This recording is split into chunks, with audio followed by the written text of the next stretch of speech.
A couple years ago, when we had decided to move to offshore staff, it was really tough to find onshore staff at a salary rate that we could provide compared to some of the big four companies. Also, the candidate market was just really tough. There weren't a lot of candidates. There doesn't seem to be as many young students going to school for tax accounting, specifically public accounting.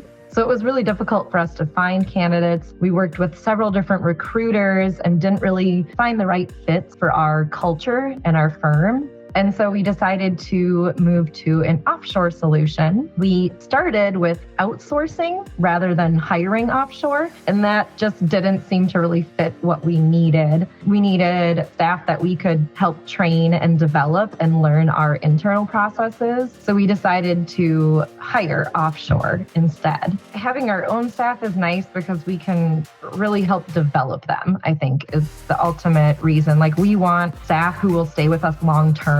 We've found that the more that we work with them on their personal development, the more invested they become. So that's really important for us to help our staff grow from within the company and to continue moving up so that we can really fill those higher level, more complex positions with our staff that we help develop. Moving to team up was pretty easy for us. I think the language barrier was our biggest concern, and being able to spend enough face time with those staff to help them develop. And that was part of the reason that we sought out team up.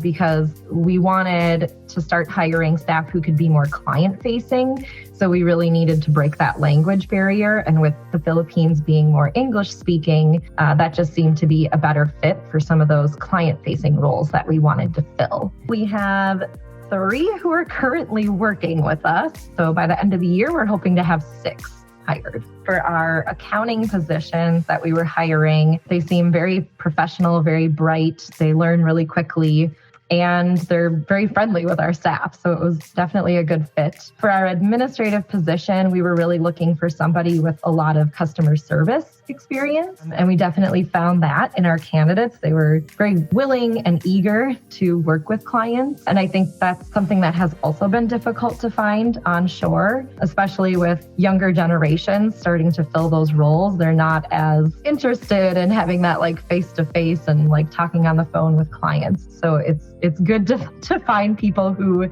want to do that. For me, from an HR and administrative side, it's been really great. Your team has been incredibly responsive. Your team definitely goes above and beyond to make sure that we have what we need and that the candidates are happy. The team definitely seems very dedicated and very knowledgeable, and it's just been a really positive experience for me. Really, the process, the interviewing and talking with the candidates, that process is really no different than trying to hire onshore. It's nothing to be afraid of or to be nervous about. The biggest thing would just be to make sure that your company has all of your internal processes in place before you start seeking offshore. Just going into it with an open mind and understanding that it's going to be a little different than your current process. But as far as the candidates go, it's going to be very similar to what you're used to.